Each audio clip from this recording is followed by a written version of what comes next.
Gregorio walked down the corridor with an energetic stride, and his heart beat to the rhythm of a military march.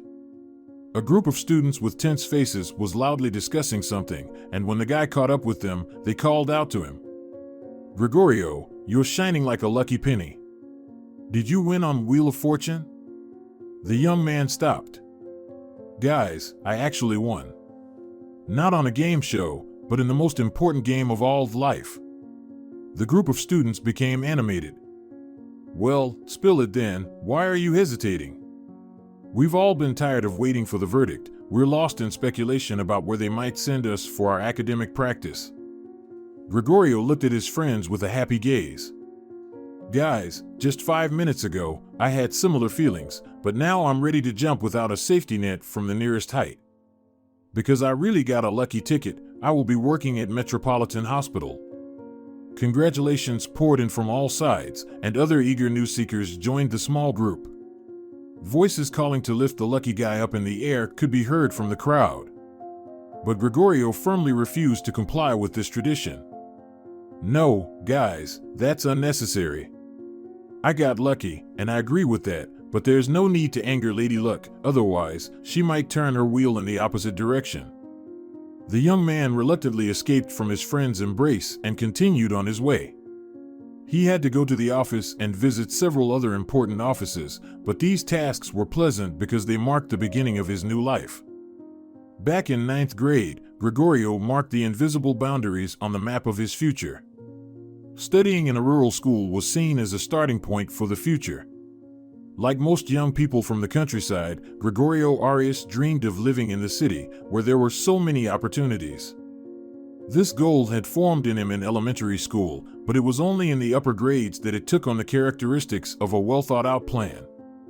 And the first item on this project was academic success. Nature had not endowed the guy with any special talents, except for perseverance. He spent hours poring over textbooks to memorize the assigned material. His mother was delighted with her son's diligence. "Gregorio, you're doing great. Cities are conquered by diligent people, as the song says." Don Arias didn't support his wife and corrected her. Firstly, the famous song speaks of brave people, as it is they who conquer both cities and mountains. And secondly, rote memorization doesn't provide a solid understanding. If a person doesn't grasp the meaning of what they've read, automatic memorization can play a cruel joke on them one day. Therefore, Ramona, I'm strongly against such methods. Gregorio had his own opinion, but he didn't express it to his parents, believing that the right moment had not yet come. Only when he received his transcript with just 2 4s, he confidently declared, "I may not be able to reach for the stars, but I will definitely find comfort in this life." Hearing these words from a 17-year-old boy was unusual, and the graduate's father objected. "If I understood you correctly, you have already chosen the path of an opportunist for yourself?" Gregorio didn't have a chance to respond to his outraged father because his mother stood up in his defense. Gregorio is reasoning correctly. Today, the situation is such that those who are quick enough are the ones who win. Look how many scientists are being sidelined now. No one needs their discoveries. Because the time has come for other values. Don Arias was strongly opposed to the changes happening in all layers of society. This will all end badly. I'm sure that within 20 years, they will remember the experience of past generations. Opportunists cannot be trusted by the country. Such people are especially dangerous in a complex field like medicine. Don't forget, Ramona, that our son has decided to dedicate his life to saving people, and that carries immense responsibility that cannot be fulfilled without a calling. To quell the argument, Gregorio tried to calm his father. "Dad, you didn't quite understand me. I chose this profession following my heart's calling, but I want to use all the opportunities to work at a renowned clinic. Dad, forgive me, but I'm not attracted to the fate of a country doctor." Don Arias simply waved his hand in despair. "So, you don't want to languish in the countryside? You've already planned everything in advance? Well, do as you wish. I won't say another word, but no, Gregorio, I don't support such intentions." The head of the family considered himself deeply offended and even refused to have dinner, but Sonora Castillo knew that her husband would eventually come around. She was more concerned about their son's future and liked that her boy had already defined everything for himself. The woman looked at her son with tenderness. "Gregorio, don't pay attention to your father's grumbling and follow your heart. That will be the right thing to do." And the young man followed this rule strictly throughout his years at university. He didn't get distracted by trivial matters and diligently studied the basics of medicine. But even with such a demanding schedule, he still had time for entertainment and relationships with girls. As Gregorio was pragmatic by nature, he didn't allow himself to relax in matters of love. His relationships with young beauties usually had a temporary nature and almost always ended with a loving parting and subsequent friendship. This algorithm suited him because he wasn't planning to start a family just yet. However, during his final year, he had to change his principles when he met a girl who facilitated his entry into elite society. This acquaintance essentially became the ticket to life that every young man dreams of pulling. During one of the student parties, his best friend approached him. Oscar was already in high spirits, accompanied by a gorgeously dressed girl. The girl looked dissatisfied as she glanced around, with a disgusted expression on her face. But Oscar paid no attention to his companion's mood. He casually grabbed the girl by the shoulders and pronounced in an oratorical tone, "Gregorio, meet Alita, the soul of high society parties. Today, she has descended from Olympus and decided to grace our modest gathering with her presence." The girl smiled coquettishly and even flirted with Gregorio. The mask of disapproval immediately disappeared from her face, replaced by a haughty self-satisfaction. It was easy to guess from the instant change that she was accustomed to flattery. A ridiculous thought crossed Gregorio's mind. This girl mastered the art of mimicry perfectly, almost like a talent. It worked even better than that of a chameleon. Of course, the girl couldn't read the thoughts of the tall, athletic guy, but after such an impressive introduction, she pouted and expressed her dissatisfaction to her companion. "Oscar, you promised me an amazing evening, but it's incredibly boring here. I want to dance." Her complaint resembled the caprice of a spoiled child, so Oscar simply winked at his friend. His gaze spoke eloquently that he was already tired of the company of the sophisticated girl and wished to switch to other representatives of the opposite sex. Gregorio looked at the couple bewildered, and Alita, not receiving a coherent response to her proposition, started moving to the music. Her movements were graceful and fluid, and Gregorio involuntarily admired her spontaneous dance. Apparently, Oscar had been expecting this reaction. He made a few clumsy moves to the music, allowing him to approach his friend. Seizing the opportunity, he whispered in his ear, "Look, what an incredible girlie. By the way, her father holds a good position, so I recommend getting close to her." To avoid standing out, Gregorio also made some awkward gestures with his limbs and asked in a whisper, "Why don't you pursue this girl yourself?" "What? Carla will have my head for infidelity. By the way, Alita is her best friend. And you decided to introduce me to this doll as a friend? Oscar, you know that such girls are not my type." Alita noticed that the young men were whispering about something. "Boys, that's not fair. I can get upset, you know." Oscar started spinning like a goose in front of the girl. "Alita, don't get upset. We can't handle that." "Then tell me, Oscar, what were you whispering about?" The question sounded demanding, and the guy gladly played along with the capricious girl. "Our radiant Alita. We weren't hatching any hostile plans, we were simply admiring your beauty." Oscar's gesture act worked perfectly, and the girl laughed out loud, while Gregorio felt like sinking through the floor in embarrassment. But the rules of etiquette demanded polite and delicate treatment of the girl, who was irritating him more and more with each passing minute. Oscar was already dancing energetically on the other side of the hall, while Gregorio mentally cursed him with words that couldn't be spoken aloud. Alita interpreted his perplexity as a sign to take action.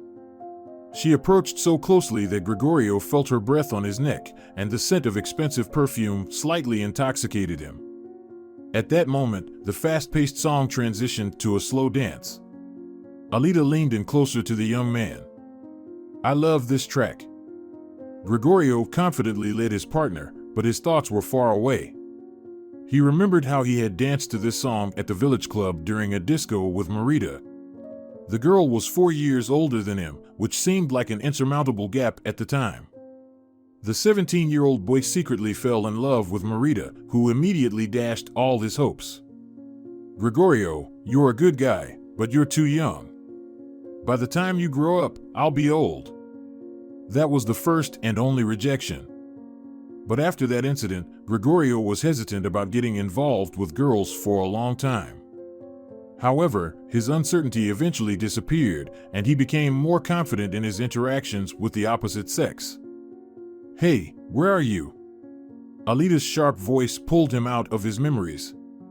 The girl looked at him with a smile. The music ended.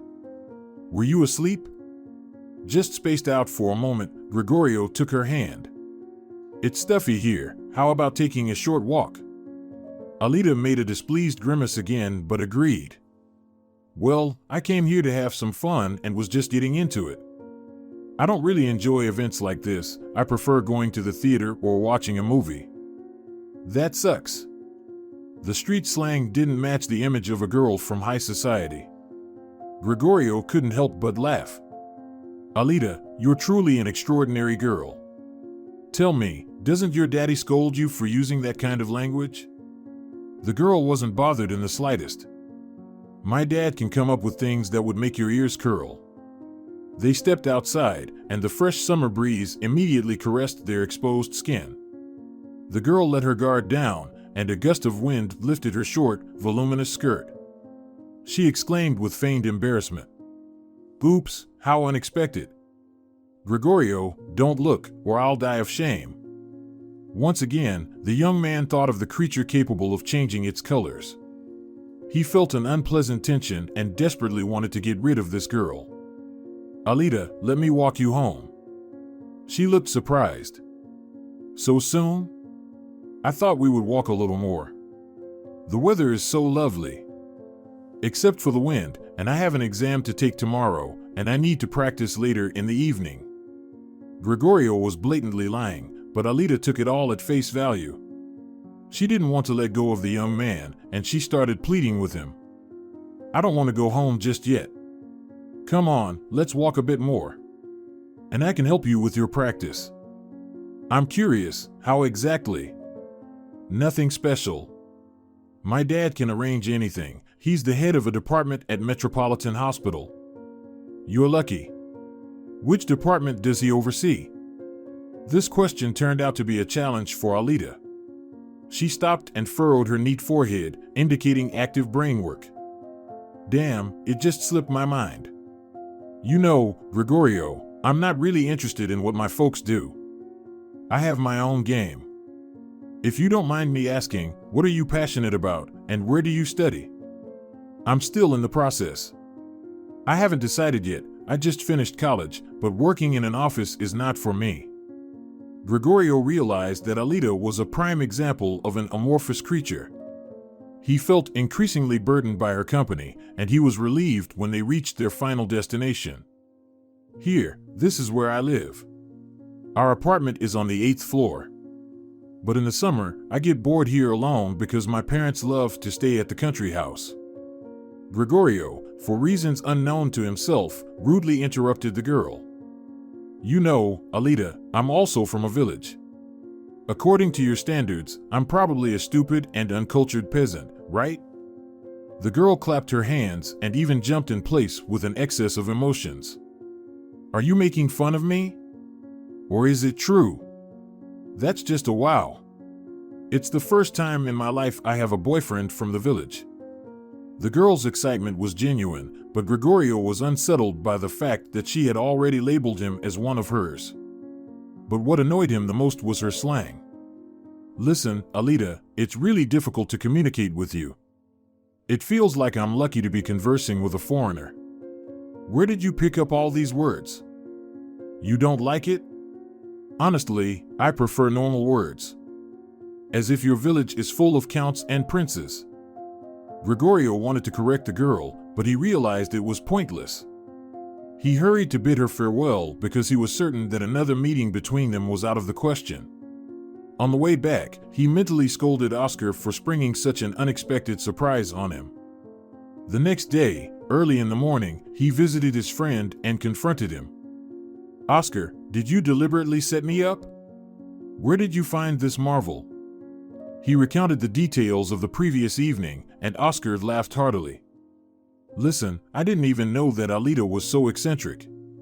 Carla introduced me to her almost by chance. And then yesterday, as I was walking peacefully, there she was. When she crawled in my ear, I was dumbfounded. I thought, what should I do? And I decided to bring her to our party. By the way, this Alita ruined the whole evening for me. She clung to me like a leech." Oscar remarked peaceably, "Don't be mad at me, sometimes you have to endure things once." But neither Gregorio nor his friend Oscar knew just how persistent girls could be. The handsome guy had instantly captivated the daughter of an important official, and she decided to use every means to win his favor. Literally the next day, Alita reminded him of her existence. Gregorio had already forgotten about their meeting from the previous day and was heading back to the dormitory after a lecture when a familiar voice stopped him. "Hey, where are you rushing off to?" His initial thought was that the voice sounded similar, so he didn't bother turning around and confidently continued walking. But the call came again, this time with a raised tone. "Who am I talking to?" "Gregorio, stop." He began to slowly turn around, thinking he would dismiss this audacious girl. But when he saw Alita glowing with happiness, he remembered her speech peculiarities. The girl stood there, leaning on a luxurious red car. "How do I look against this car? My dad gave it to me for my birthday. He still hopes I'll straighten up and get my act together." Alita chatted away without giving him a chance to get a word in. Gregorio realized that the opinions of others meant nothing to her. She didn't even wait for his response to her question and continued in the same vein. "I actually asked for a different model, but my dad said no way. He said I didn't deserve it. I absolutely adore cars. When I was 14, I once took my father's Mercedes for a joyride. He nearly killed me." "Gregorio, where's your car?" Alita began to look around, searching for a suitable means of transportation for the young man. Gregorio responded with the same composed demeanor. "I haven't earned enough for such possessions yet. My father is also a common worker, and all he has is an old seat at his disposal." Alita was clearly disappointed by the young man's answer. The smile faded from her face, and she politely offered, "Get in, I'll give you a ride." "Oh, no, I'd rather walk. Besides, it's not far from me." Breathing a sigh of relief, he continued on his way, but his joy was premature. The next day, Alita ambushed him again near the university. "You escaped from me so quickly yesterday that I didn't have time to gather myself." Gregorio had to make an effort not to step out of line. "I'm sorry, Alita, but I was in a hurry." The girl smirked. "Okay, I'll forgive you this time, but you won't get away from me today. Shall we sit somewhere or just take a walk? How do you feel about that?" "I have other plans for today, I'm afraid." "Fine, then let's meet tomorrow?" In order to get rid of the persistent girl, Gregorio hurriedly agreed. In the evening, he stormed into his friend's room. "Oscar, you've done it to me." His friend was preparing a modest dinner and asked in surprise, "I don't understand, what are you talking about?" "Yes, it's about the same thing. She's pursuing me." Oscar stared at Gregorio. "Who is she?" "Don't pretend to be an idiot. I'm talking about Alita. She won't leave me alone. Imagine, she greeted me yesterday in a luxurious car, and today she showed up again. I don't understand what the problem is. Can't you spare some attention for the girl?" "Oscar, there's nothing to talk about with her. She's from the Mumbayumba tribe, and her vocabulary is no wider than that of hillbillies." Maintaining his composed demeanor, Oscar set the plates on the small table. "Don't get worked up. Let's eat what the Almighty has sent us, and you'll cool down a bit. Oscar divided the omelet with ham into 2 portions and continued. I understand and even accept your frustration, but if you look at it from another perspective, we all have our flaws. Alita is a decent girl, but she has her own quirks.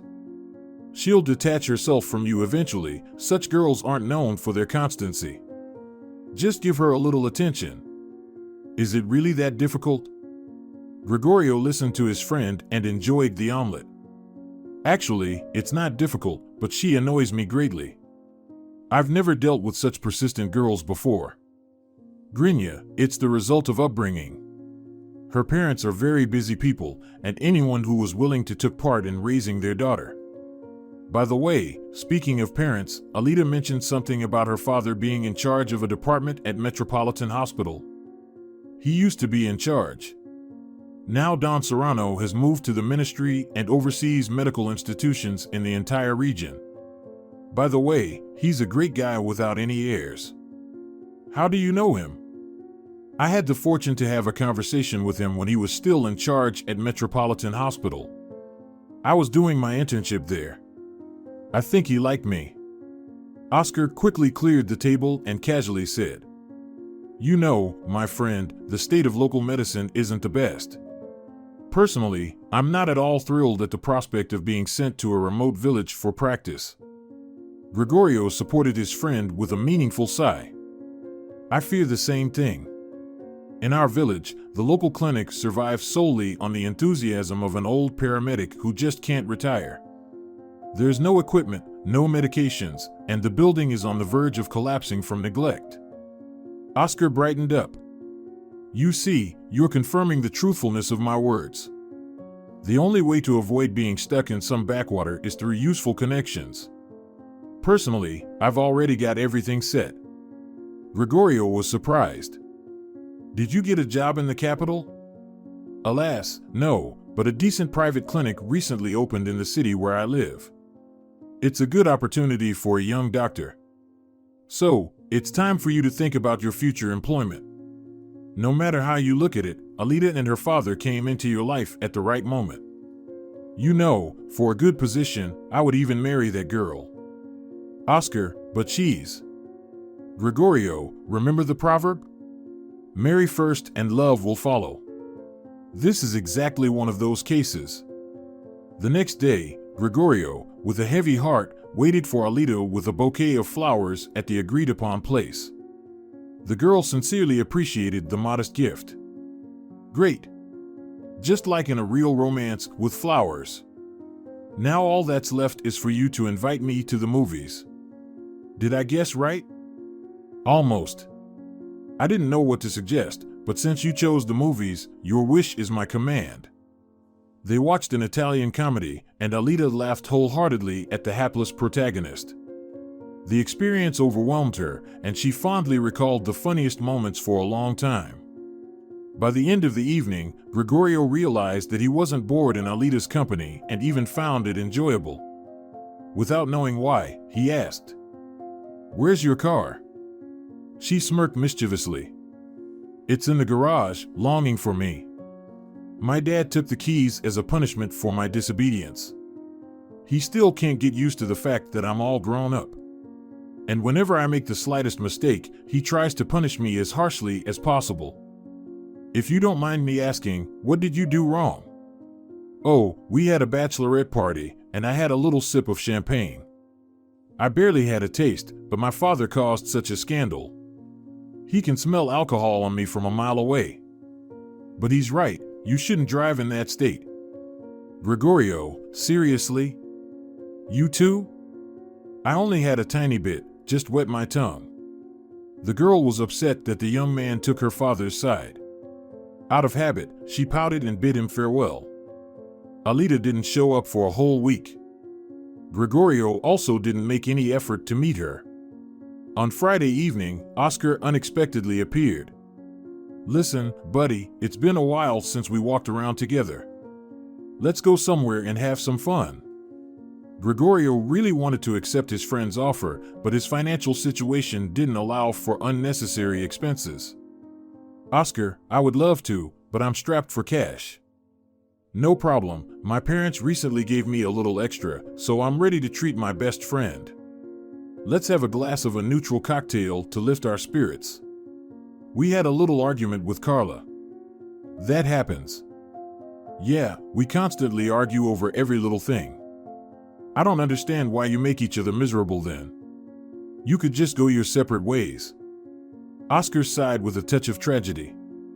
It's easy to say but impossible to do. Carla and I are like one entity, we can't go a day without each other. Oh, by the way, how's your lady love doing? No idea. She hasn't shown up for a week, she's also mad at me. Interesting, what did you do to offend her? By being against driving under the influence. Whoa, you've already reached such serious topics? Progress. Anyway, let's not waste precious time. Let's go, there's a nice place nearby, we can hang out for a bit. Twilight descended over the capital, and crowds of idle youngsters spilled onto the city streets. Older citizens were also taking walks, some in pairs and others alone. In other words, the atmosphere was conducive to enjoying one's free time. Oscar tugged on his friend's sleeve, his light jacket fluttering. Right now we'll comfortably land in that bar. The guy pointed to the glowing sign of Las Vegas with his hand. Of course, the name doesn't match the contents, but the prices there are more or less reasonable. The young people were about to descend the stairs when loud screams erupted, and a crowd of women in evening dresses came rushing towards them. The friends barely managed to dodge this cavalcade. Oscar said bewilderedly, "Whoa! We almost got caught up in that. Hey, Gregorio, maybe it's just my imagination, but I think I saw your Alita among those strange Amazons." Gregorio didn't have a chance to reply because female screams and profanities were already heard from outside. The guys rushed towards the scene of the altercation between not entirely sober ladies. The street was well lit, allowing them to see the faces of the girls who decided to settle their differences with punches and handbags. Alita was at the forefront of the battle. She wore a short dress that hugged her figure tightly. Despite the restricted movement due to her attire and the high heels, Alita skillfully maneuvered on the narrow patch of pavement near the entrance to the bar. She firmly grabbed her opponent's hair and shouted, "You scum! I'll make your life miserable. You gonna regret of your existence." The attacker's friends tried to pull her away, but Alita broke free each time, continuing to strike her weakened victim. Random bystanders cheered the girls on, but after a minute, cries were heard. "Police!" Everyone scattered, but only two rivals continued their struggle. Oscar took a few seconds to assess the situation. He pushed his friend. "It seems like it's time for us to intervene, otherwise they'll take our mutual acquaintance and throw her in the madhouse." The young man rushed towards the girls and grabbed Alita. The girl impulsively struck him in the knee with her heel, and Oscar recoiled and howled in pain. "You wild thing. If it weren't for your father, Alita, I'd give you a good punch right now." There was no time to sort out the situation. Gregorio caught up with the girl who was running away and sternly ordered, "Stop." Alita was quite tipsy and unsteady on her feet. She made a careless move and almost fell. "I'll still deal with that cow," she dared to threaten me. Holding onto his injured knee and wincing in pain, Oscar approached. He immediately confronted Alita. "What are you doing? Have you completely lost your mind?" The girl recognized him and exclaimed joyfully, "Oscar, how did you end up here?" "I was hanging out with the girls." "I can see what condition you've reached. Gregorio, let's take her home, or she'll do something else crazy." The girl started to resist. "Don't drag me, I'll go on my own. I have my car nearby, we'll get there in 5 minutes." "No, darling, you can't get behind the wheel in this state." "Gregorio, I'll hold her, and you catch a taxi." The girl struggled and cursed all the way, so the friends had to endure until they delivered their precious cargo to her place of residence. They rang the doorbell for a while until Don Serrano himself opened the door. Seeing his daughter, he immediately understood what had happened. "I don't know what to do with her, she has become completely uncontrollable. Thank you, young man. You're welcome. We just couldn't leave Alita in trouble. She was sorting out her relationship with a friend there. Oh, my sorrow. My wife and I have already tried to reason with her, but she just makes mischief as if to spite us. We've even stopped going to the dacha for fear of what she might do at home. The man was flustered. He asked Gregorio, who had been carrying the girl on his shoulders. If it's not too much trouble, please carry her in there.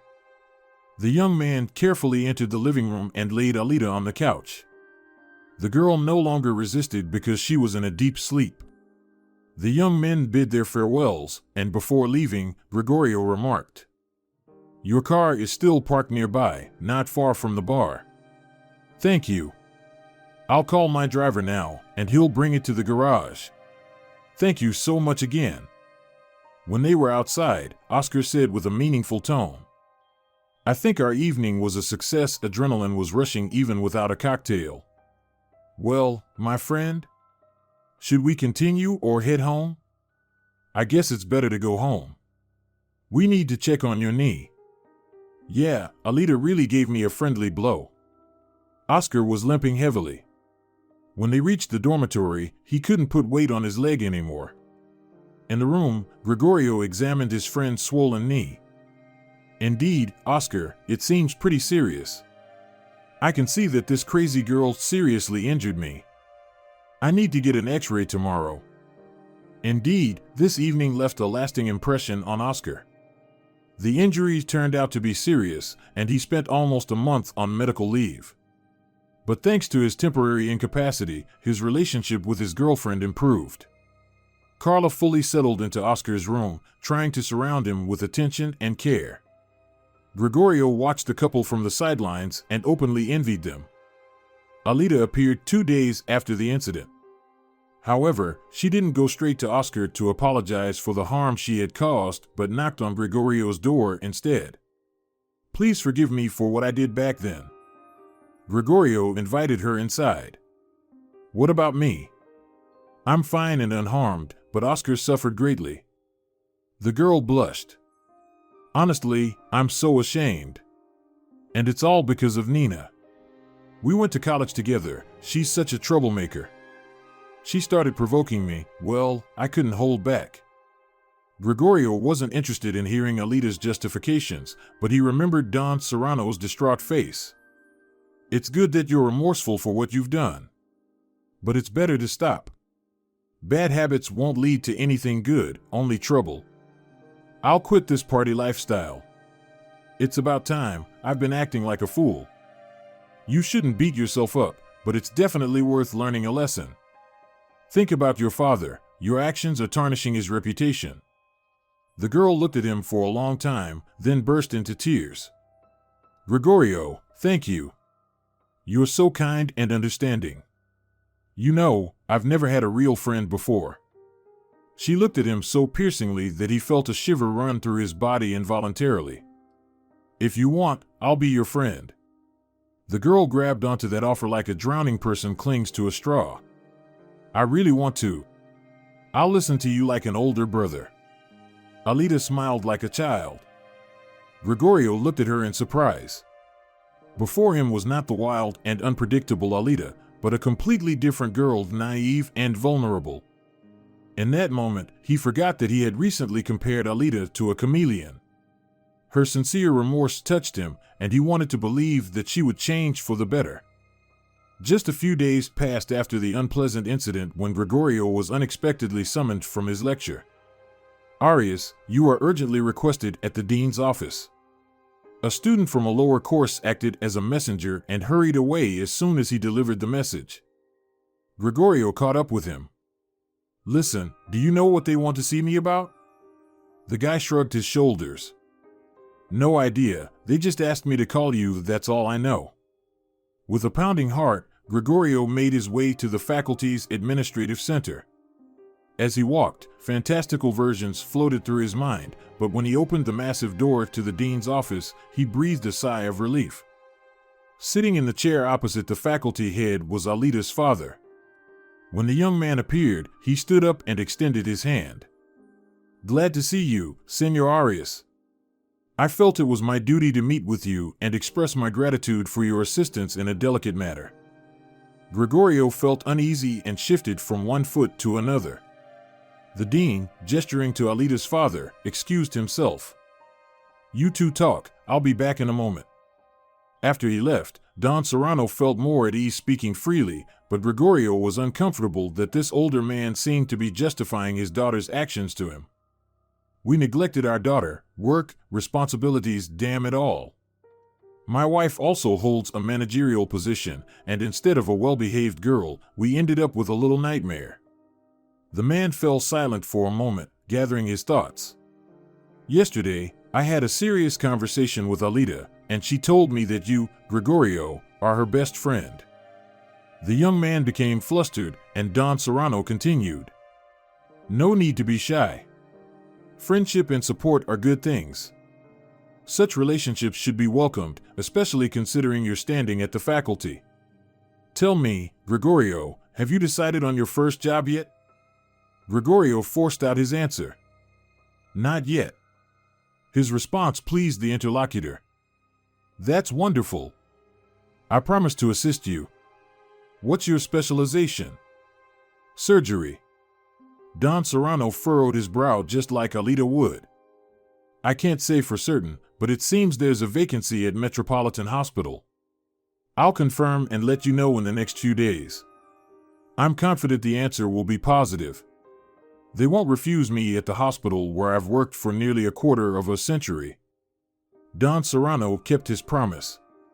The prospect of working at one of the country's best clinics opened up exciting possibilities for the aspiring doctor. His imagination painted vibrant pictures of the future. Alita, too, diligently poured balm on the young man's heart.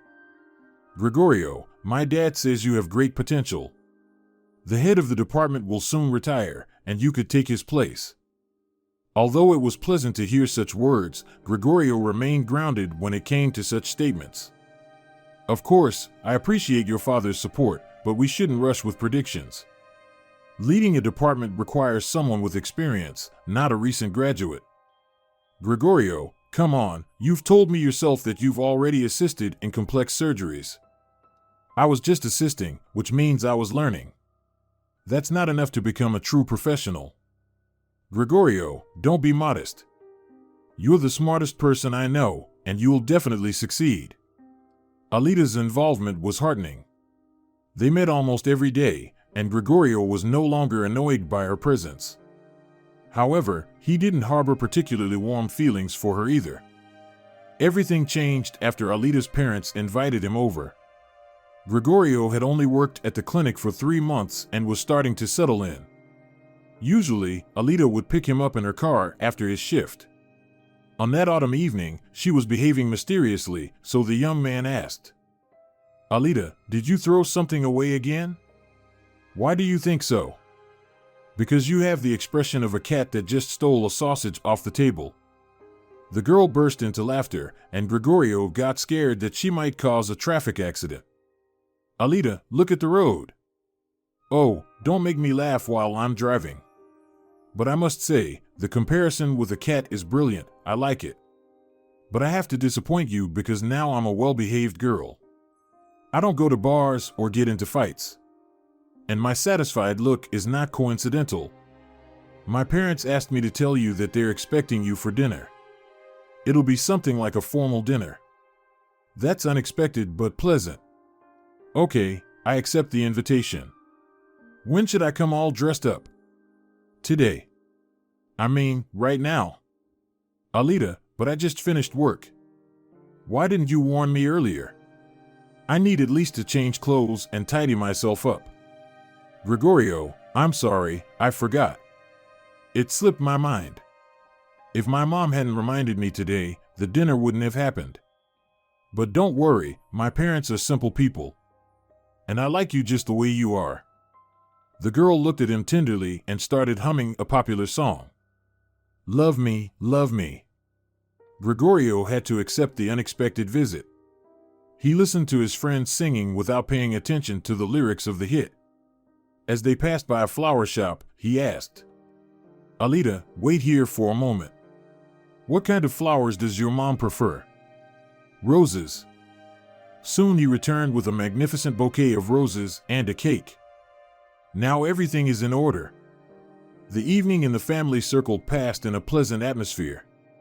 Don Serrano shared interesting stories from his life while Doña Soto attended to the guest as if he were a distinguished person. Almost casually, the host initiated a conversation about family and children.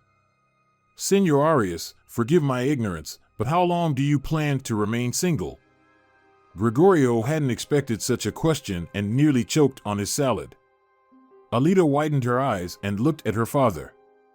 Dad, you can't ask that. We can talk about it after dinner. The man calmly responded. Did I ask something forbidden? Just a normal question. You see, your mother and I got married back in our student years, but the dormitory supervisor didn't want to give us a separate room. Can you imagine, Gregorio, we lived apart for 6 whole months. And then, of course, everything worked out. Don Serrano looked at his daughter, then at the young man. I asked because it's better to start a family while you're still young. It's not something to postpone, and you should have children at a young age. Alita blushed. Dad, there you go again. Maybe Gregorio has completely different plans. The girl looked hopefully at the young man, who understood where the girl's father was leading. You're right, Don Serrano, perhaps it's time for us to seriously consider this matter. The man immediately brightened up. That's right. Get married, and as a young professional, you'll be assigned housing. And then, who knows, Don Chella might retire, and I'll recommend you for his position. The guest was surprised to note that Alita's father had switched to using you. Doña Soto, who had remained silent until then, also enthusiastically supported her husband. We'll definitely help you. And when the children come, we'll happily take care of our grandchildren. We have a country house not far from the capital. It's a heavenly place with cleanest air. That evening, Gregorio returned to the dormitory, consumed by conflicting emotions. He didn't like that Alita's parents had decided his fate so quickly and easily. They hadn't even inquired about his feelings for their daughter. It felt as if he had been sold at a fair like a common commodity. An unpleasant lump formed in his throat, and Gregorio cursed it out loud. They are married me without asking me. It feels awful after that formal dinner. He sadly remembered Oscar, who had returned to his hometown. Damn, I have no one to consult with. At first, he wanted to call his father, but then he changed his mind. I don't need to burden my parents with my problems. Besides, my father won't approve of me. He'll say I'm like a sellout for a position. Although, in essence, that's what it comes down to. Gregorio spent several days in distress. He pondered different ways to escape the unwanted marriage, but such an action would undermine all his dreams. On the 3rd day, the young man resigned himself to the fact that he would have to marry a girl for whom he felt no emotions. Suppressing his own pride, he went to a jewelry store to buy an engagement ring for his bride-to-be. Judging by Alita's ecstatic reaction, Gregorio understood that the girl had been waiting for this step from him for a long time. She admired the ring with its sparkling gem in the center. How lovely! It wouldn't hurt to have matching earrings. The fact that the bride spoke about an expensive gift as something ordinary surprised the young man. As is customary in such cases, he formally asked Alita's parents for their daughter's hand. But Don Serrano interrupted him somewhat rudely. Gregorio, there's no need for a farce with dancing here. Everything is already clear. We need to think together about setting a date for the wedding. We'll have to invite many guests who hold power in their hands. During the preparations for the upcoming wedding, the young man hardly had any say. When he tried to object, Alita expressed herself in her unique manner. Gregorio, why do you interfere in matters you don't understand? You have your own customs in the village, and we have ours here. My mom and dad will take care of everything, trust them. Alita, wait a minute, but I'm not a clueless idiot to agree with everything. After all, it's my life that's being decided, and I want to be actively involved in it. The girl gave him a haughty look. I see you're already practicing in that direction. Actually, I don't mind your independent decisions, but don't forget that Dad doesn't like it when someone contradicts him. This remark momentarily cooled the young man's ardor. After the wedding, he also tried to convince himself that there was no one happier than him in the world. But such self-reassurance sessions had a short-lived effect and eventually stopped working. Senor Arias was preparing for a scheduled surgery when Doña Soto called. Her voice was vibrating with excitement and concern. Gregorio, do you know where Alita is? I have no idea. I thought she was with you. She rushed out this morning, saying she had some business to take care of. I have a meeting this afternoon, and there's no one to look after Andrew.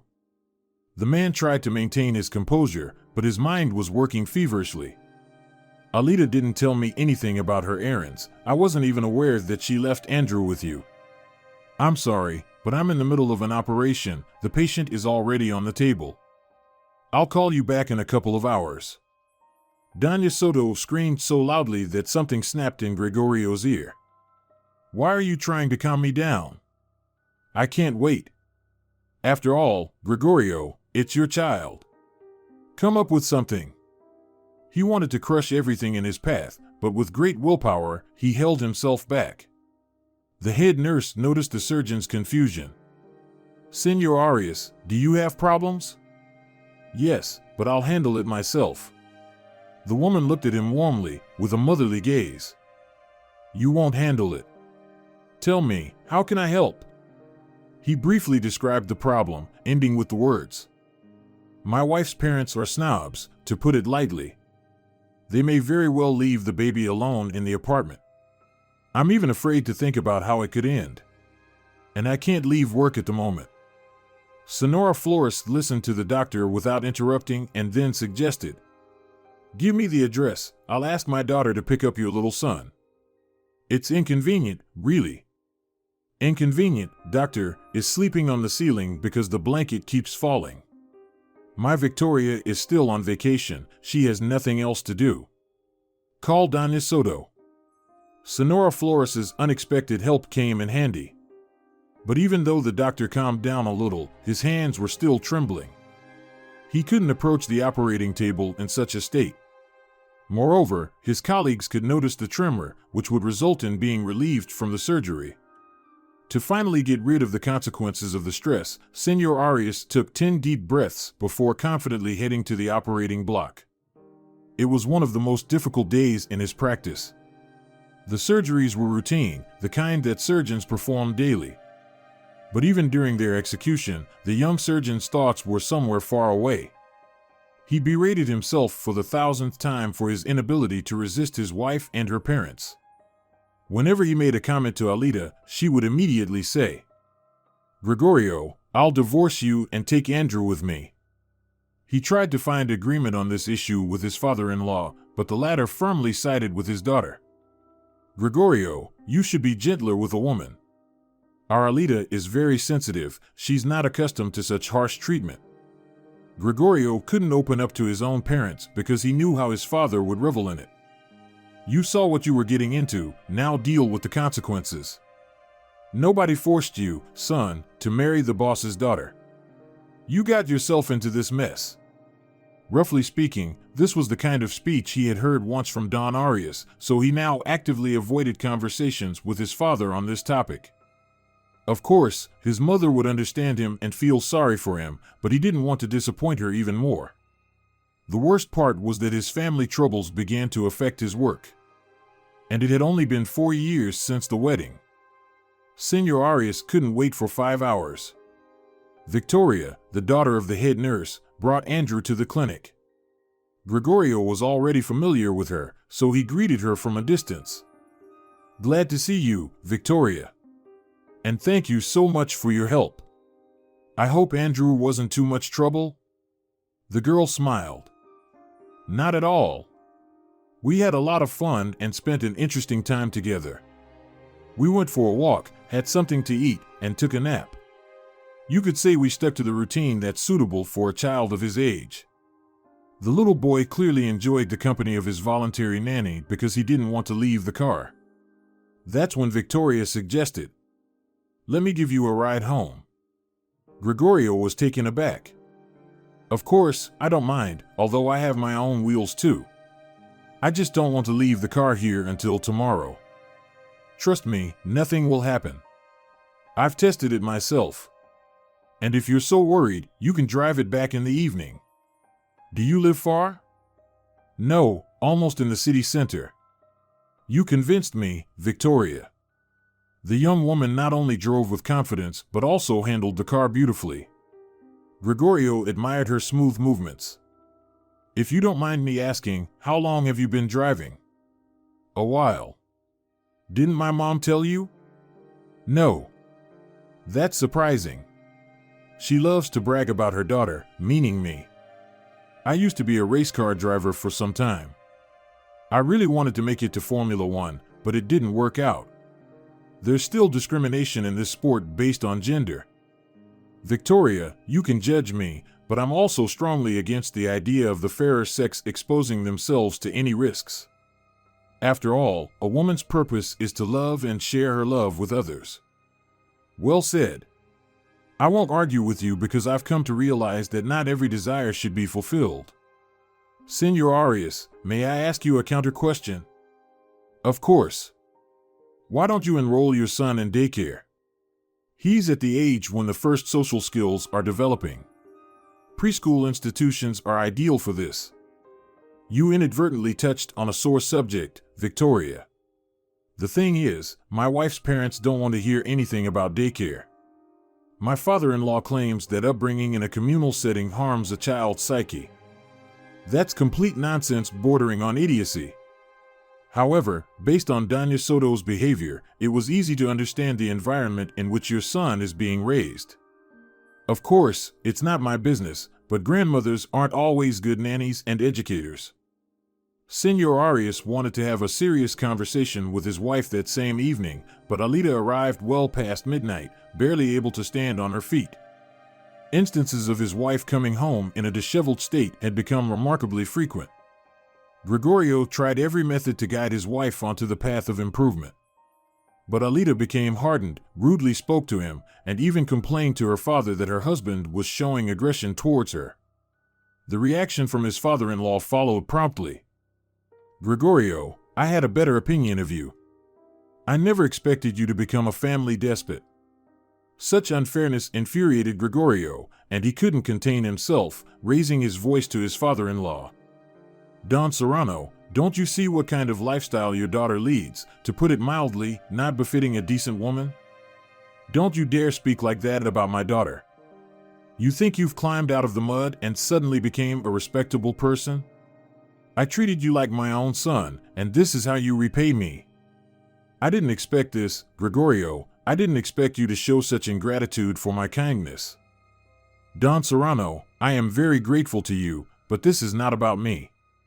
Alida is losing herself in idleness. She should find some kind of work, and then..."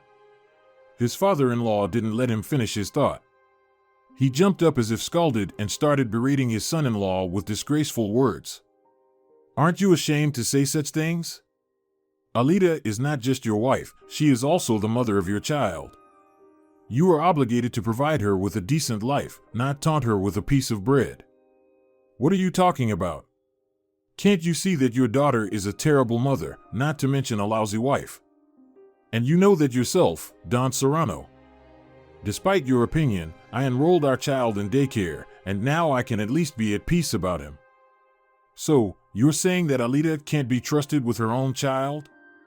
You're right, that's exactly what I wanted to convey to you." This confession struck the father-in-law so hard that he hissed, "Get out! Leave my sight! You will regret your words." After that conversation, the already strained relationship between Gregorio and his wife's parents became even worse. Doña Soto stopped calling them in the evenings to inquire about their grandson's day. Don Serrano also ignored his son-in-law. When the old head of the department went on well-deserved retirement, a young doctor, who hadn't even worked at the clinic for a year, was appointed to that position. Gregorio understood that a dark streak had begun in his life. He became irritable, slept poorly, and all of this affected his work.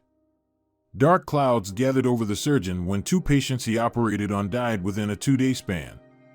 As expected, he was summoned by the chief physician. The conversation with the clinic's director was short. He didn't listen to the doctor's explanations and demanded with undisguised contempt, "I want your explanation on my desk tomorrow morning. This is an unprecedented emergency for our clinic. Senor Delgado, but one patient had contraindications due to age, so the possibility of a fatal outcome couldn't be ruled out." "Oh, come on, Senor Arias, now you're shifting the blame onto those who can no longer defend themselves. If you weren't sure about the outcome, why did you undertake the surgeries?"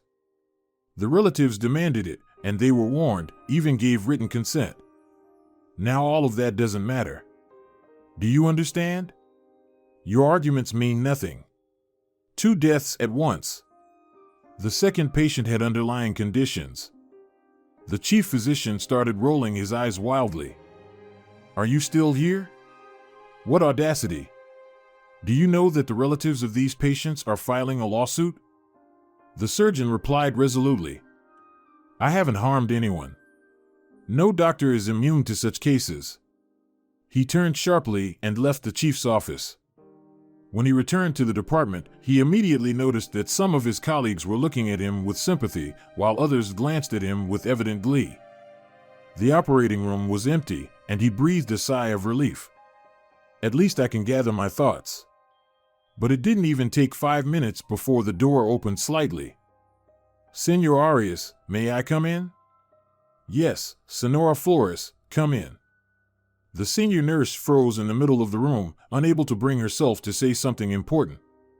"Well, why are you silent? Tell me, what else has happened?" In one breath, the woman said, "The chief ordered the cancellation of all your scheduled surgeries." "Even that? All right.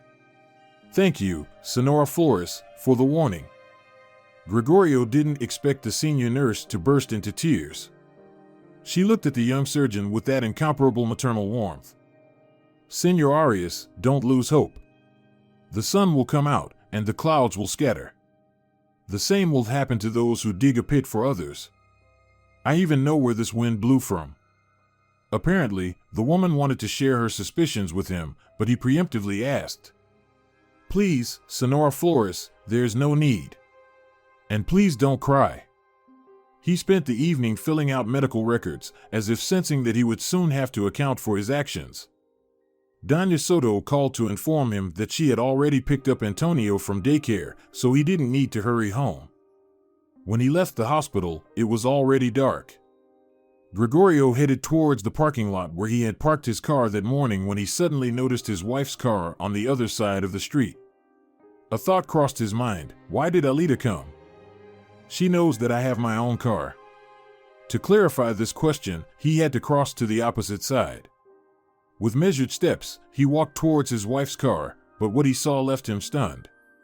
Alita wasn't alone in the car. She was with an unfamiliar man, and they were clearly not having a conversation in the back seat of the car. Without realizing it, Gregorio forcefully swung open the car door. He couldn't control his actions anymore and growled like a wounded beast. The first to fly out of the car onto the road was his wife's lover. He landed hard and cried out in pain. Gregorio wanted to extract his wife in the same manner, but she huddled in a corner and screamed. "Gregorio, how dare you? There was nothing between us. He's just an acquaintance." He replied mockingly. "I wonder how many of such acquaintances you have." He didn't want to investigate the circumstances of the secret meeting between the two friends and hurriedly left the scene. When he arrived at Alita's parents' place to pick up Antonio, Doña Soto didn't let him into the apartment. "From this day on, Gregorio, you lose the right to see your son." "Who decided that?" "We decided, and the court will confirm it." Alita's father, Don Serrano, appeared behind his wife. "You have the audacity to come here? Do you even know whom you've maimed? You won't get away with it so easily. You need to be treated in a hospital if you imagine betrayal at every corner. People were simply having a conversation in the car, and you attacked, beating a person. Yes, of course, they had such a lovely conversation. Gregorio had never indulged in strong drinks, but that evening he got drunk to the point of oblivion for the first time in his life. For almost 3 months, Gregorio lived with Senora Flores.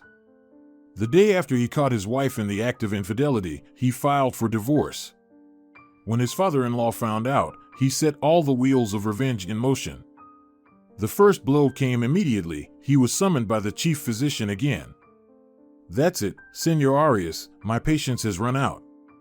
It turns out you practice physical abuse even within your family, poisoning your wife's life. But that's not enough for you, you also assault ordinary passers-by. What do you have to say about that? Will you start fabricating more lies? It's you who's telling me lies, Senor Delgado. You've been given distorted information." The chief physician looked at him for a long time. "You still don't understand, do you? I sincerely pity you, Senor Arias. You're a good specialist and could have had a career, but let's not waste any more time. Right now, you have a very bad hand, assaulting a person and 2 deaths. Although your direct culpability has not yet been proven, facts speak for themselves. In short, I'm giving you the opportunity to resign at your own will. And if I refuse? In that case, the investigation will continue, and you know well that it could lead to a ban on professional activity. I'm sure you're not prepared for such a turn of events." The chief physician was right, and Gregorio had to agree to that option. He immediately wrote his resignation letter in the office. Senor Delgado warned him, "And please hurry to vacate the living quarters. We're expecting new specialists, and they'll need somewhere to live." Alida hadn't had a chance to move out yet because she didn't know he had filed for divorce. Gregorio quickly packed his belongings and left a short note for his wife, "Live as you wish, we'll meet in court." The first few days, he experienced the feeling of being a sportsman who had been disqualified from the race. Of course, there were attempts to find a job in his field, even part-time, but all of them ended in complete failure.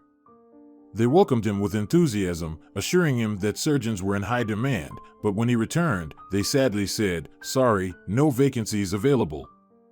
Without losing hope of finding employment, Gregorio suggested, "I'm willing to work on an ambulance." But even there, they didn't want a doctor with a tarnished reputation. In a state of complete despair, the young man decided to call his friend. Oscar was initially thrilled and exclaimed, "Gregorio, you can't imagine how glad I am to hear from you. How are you doing?" "Not good. I need your help." "All right, I'll be in the capital in a couple of days, and then we can talk." Gregorio eagerly counted the hours until his meeting with his classmate. As promised, Oscar called right away, and they met that same evening. But as Gregorio shared his troubles, his friend's face grew increasingly somber. "Listen, Gregorio, I won't lie to you, but right now, I doubt I can help you. You understand what a doctor's reputation means in practice." "Yes, you're right. It seems my case is hopeless. I'm sorry for bothering you." Gregorio hurried towards the exit of the cafe, where they had decided to meet. Oscar caught up with him just before they left the establishment. "Wait, we haven't finished talking. It's been so many years since we last saw each other. Oscar, we've already talked, and I understand everything now. I don't want you to inadvertently tarnish your reputation because of me. After all, a sterile reputation is much more important than friendship. Goodbye." His last glimmer of hope shattered, and ahead of him awaited only the darkness of uncertainty. He couldn't burden Senora Flores with his presence, even though she and Victoria had tried their best to help him. Without saying a word to these 2 wonderful women, he headed to the train station. For nearly a day, Gregorio shook in the general compartment of the train. He didn't want to think about anything and simply observed the passengers. He didn't even have money for a cup of coffee, so by the end of the journey, hunger gnawed at his stomach. When the young man appeared on the threshold of his childhood home, his parents took a long time to regain their senses. Senora Castillo gazed at her son's exhausted face and whispered, "Gregorio, you don't even look like yourself. What happened, my dear?" Don Arias remained silent. Of course, such an atmosphere wasn't conducive to conversation, and Gregorio waited for the right moment. 2 days passed, and his father decided it was time to set things straight. "Gregorio, let's go to the garage. I need your help." He understood perfectly well that his father was using this common tactic to avoid prying eyes, but he followed him nonetheless. When they were alone, Don Arias asked harshly, "Come on, spill it out. What happened to you?" For nearly 2 hours, Gregorio openly told his father about his life in the capital, and his father didn't interrupt him once, although his facial expression changed. Then, for some reason, his father turned on the lathe and started working on some part. Only after finishing his work did he speak. "Yes, the situation is tough. But as wise people say, everything happens for the best.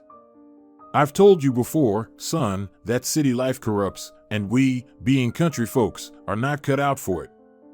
That's where all your troubles stem from. But don't despair prematurely. I'm confident that you'll find your calling in our hometown." Gregorio felt some relief. He thought his father would scold him, but Don Arias's words carried a different tone. And most importantly, his father promised support. Although there was a severe shortage of staff in the district healthcare system, the young doctor was met with caution. The department head studied his documents for a long time. At one point, Gregorio thought the bureaucrat would try to taste or smell his diploma. But the gleamingly proud bureaucrat limited himself to the standard procedure and asked, "Senor Arias, tell me honestly, why did you quit your practice in the capital? Working at Metropolitan Clinic is prestigious, after all." The candidate for the position of a surgeon at the outpatient clinic had prepared all the answers in advance. "I really didn't want to leave the clinic, but I had to do it due to family circumstances. The thing is, after I divorced my wife, I had nowhere to live, and that led to all the ensuing problems." The official was satisfied with the answer but felt the need to warn the new doctor. "However, we don't have housing available, so you'll have to solve this issue on your own." "That's all right, I'll be living with my parents." The interviewer was pleased.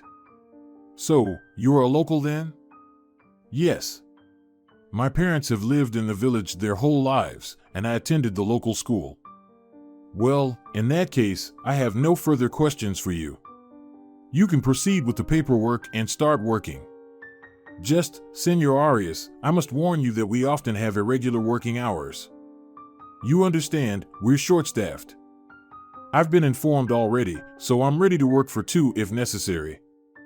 But it's one thing to say it and quite another to face reality head-on.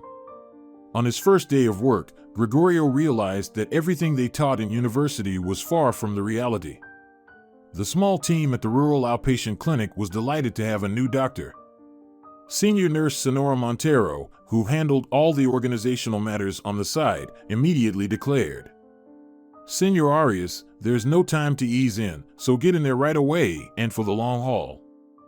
He asked with a smile, "Could you explain in more detail what that means?" "It's simple. You'll be seeing patients, making house calls to bedridden patients because our car broke down. In addition, your responsibilities will include being on duty and conducting x-rays." Senor Arias objected. "I agree with everything except the last part. To work with modern equipment, you need to complete the appropriate courses and obtain permission." Sonora Montero looked at him as if he were hopelessly ill. "Forget about standards, we live on a different planet here. And don't even mention modern equipment in vain, we could put our x-ray machine in a museum, but it still works. Pedro, the paramedic from the ambulance, will explain and show you. He used to be in charge of the department, but then they cut his position. That's how things go around here." For 2 months, Gregorio immersed himself in his work at the new place. He didn't expect that in the rural outpatient clinic, he would face a whole set of difficulties. The only upside was the compliance of the patients. They literally absorbed every word the doctor said. In the capital, he encountered a completely different attitude towards professionals in his field. Thus, step by step, Senor Arias delved into rural life, while also trying to determine his place in it. One night, the phone rang. Sonora Castillo rushed to the phone but immediately handed the receiver to her son, who came out of his room. "Gregorio, the duty nurse is asking for you." He took the phone and heard the anxious voice of the young nurse. "Senor Arias, today it's your shift according to the schedule, so I called you. Something's happened. I don't know what to do. It's the first time I've encountered this."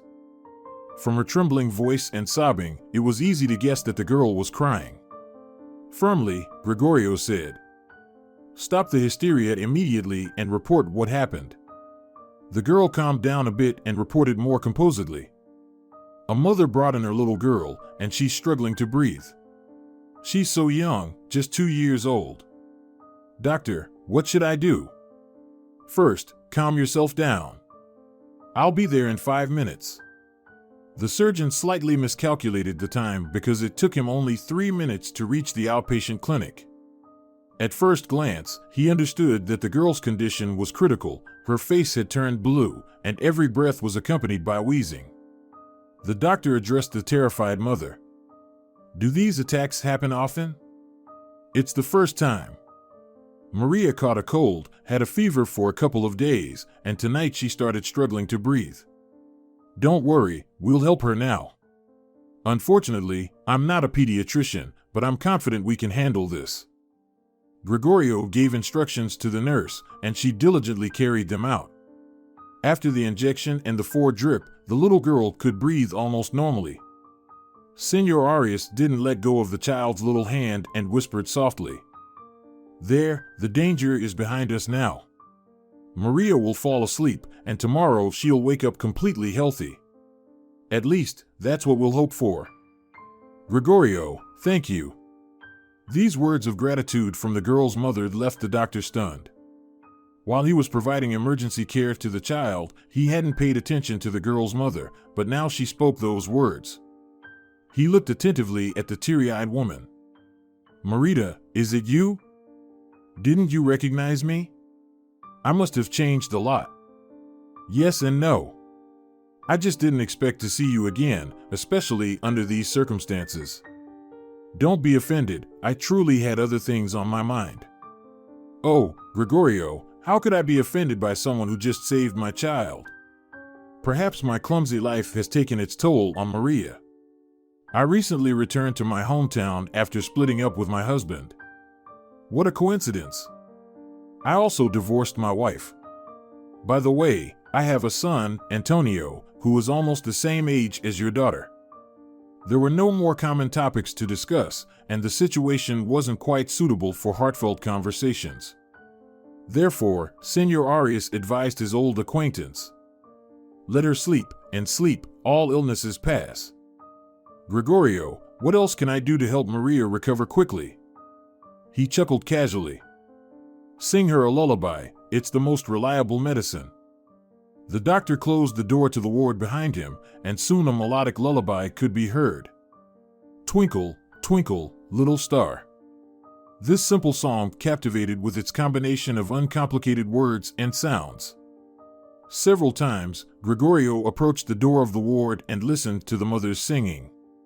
The young nurse looked understandingly at the room. "How beautifully she sings. Like a real singer." The doctor smiled. Every mother is willing to become an artist and a warrior for the sake of her child, which is why there is nothing more beautiful in the world than a mother's lullaby. "Deborah, please keep an eye on them, and I'll go home. I'll try to come early in the morning." The girl nodded in agreement. "Of course, Senor Arias, you need to rest." When the doctor arrived at the outpatient clinic in the morning, he was greeted by a distraught nurse. "Deborah, has something happened again?" "Yes, Senor Arias. I stepped away for just a moment to sterilize the instruments, and when I returned, the mother and the girl were no longer in the ward. Our janitor, Uncle Blas, said they left in some silver car." Gregorio involuntarily exclaimed, "Has she gone crazy? The child is so ill." "Vera, let's talk as friends, not just colleagues. Is there an address listed here?" The nurse responded with surprise. "There is no local address. This woman brought the girl here herself last night. They didn't come by car. Maybe she's not from locals? She is, Vera, I'm sure of it. It's a pity you didn't notice, but if the mother decided that way, then the child's life is her responsibility. Gregorio soon forgot about the unusual little patient. Only occasionally the melody of the lullaby resurfaced in his memory. Work consumed a lot of time and energy, and Gregorio simply didn't notice how time flew by. Before he knew it, 6 months had passed. He took a day off and went to the city. Of course, his former relatives would hardly be happy to see him, but it was his son Antonio's birthday. If he couldn't see his son, at least he could send him some gifts. On the way, a plan formed in his mind. What if he dropped by the daycare center? He knew all the caregivers and nannies there, so he was confident that they would allow him to see Antonio, even if only for a moment. Just to catch a glimpse of him while he slept would be good enough. The caregiver looked at him in surprise. But Antonio hasn't been coming to the daycare for almost 6 months. Gregorio winced as if in tooth pain. Of course, he should have thought that once he was no longer in Antonio's life, no one would take him to daycare either. Thank you. I'm sorry for bothering you. Is everything okay with you? Well, if you can call it that. My wife and I divorced, and they don't let me see my son. The caregiver sighed. It's terrible when a child becomes a tool of revenge. Good luck to you. Gregorio sincerely said. Thank you. There was nothing left to do but go to Alita's parents. He hoped that the door wouldn't slam shut immediately. He stood there for a while, gathering his thoughts and trying to figure out what to say.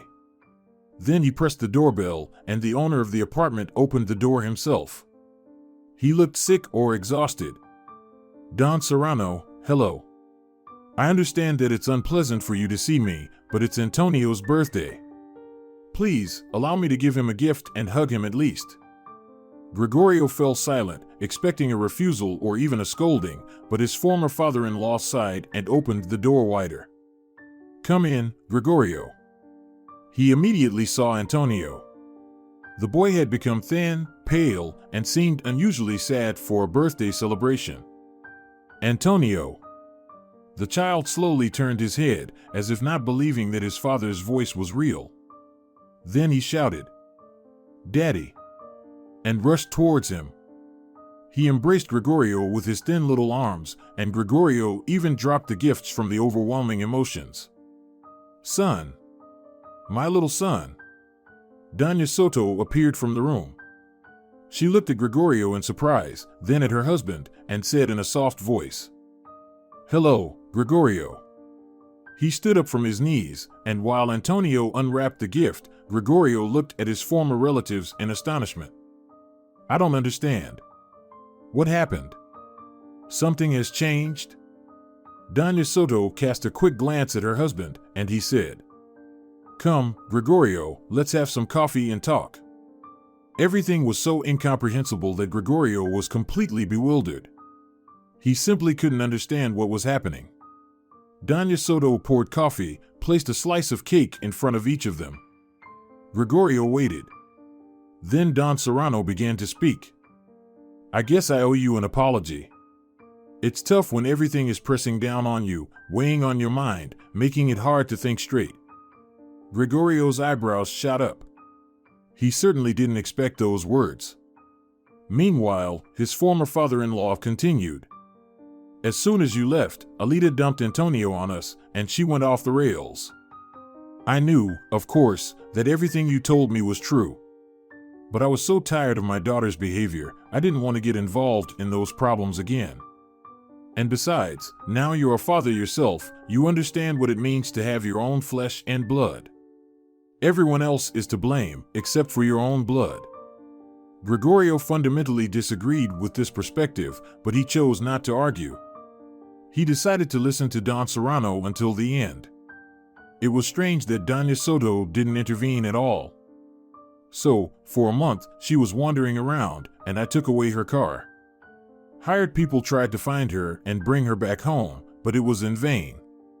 And on that day, I told her that I would send her to a clinic for treatment because I wasn't sure if she only consumed alcohol.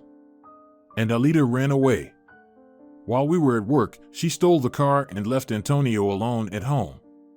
Unfortunately, both Nellie and I were delayed, and we came home late to find our grandson unconscious. He had probably cried at first, then became really scared.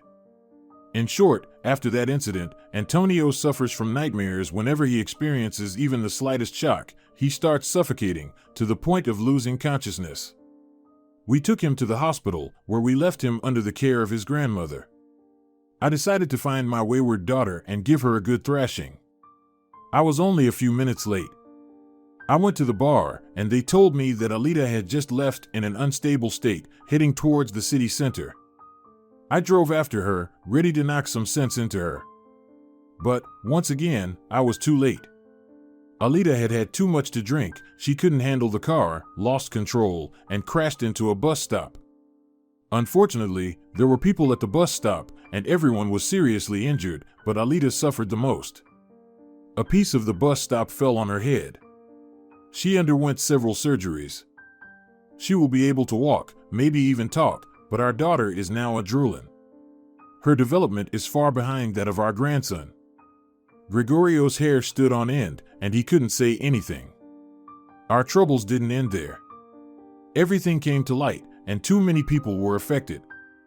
I was asked to resign from the ministry, and Doña Soto was let go from her job.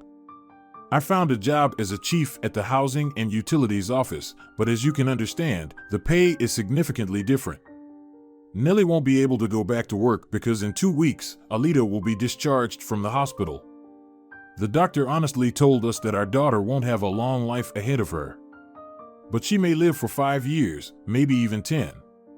As you can imagine, we can't send our daughter somewhere else for one simple reason: no matter what she's become, she is our daughter, and we love her. We'll do our best to be by her side for as long as we can. We have no money left at all our savings went towards compensating the victims. Don Serrano lowered his head. Gregorio immediately forgot all his grievances. At the beginning of the story, the thought of karma briefly crossed his mind, but he quickly dismissed it. Don Serrano. Wait, Gregorio, I'm not finished. Not long ago, Nellie and I had a conversation, and we decided to come to you ourselves. Although I was sure that you would show up for your son's birthday, that's why we didn't come immediately after our talk. I want to ask you to take Antonio. You understand that soon there will be things happening at home that he shouldn't witness. And considering his current condition, it's also dangerous for him. You're a doctor, you'll be able to help him. Unfortunately, now I won't be able to help you or our grandson in any way. And that's when his former father-in-law started crying. Gregorio never thought he would witness something like this, seeing this man cry. There's no need for discussions, of course, I'll take him. But don't worry about that. I've already called my acquaintance, the court's decision will be overturned. I still have some connections, albeit almost useless ones. A minute later, Antonio came into the kitchen. He looked scaredly at his grandparents and turned to Gregorio. Papa, will you come back? Gregorio smiled, took his son on his lap. Listen, Antonio, would you like to come with me?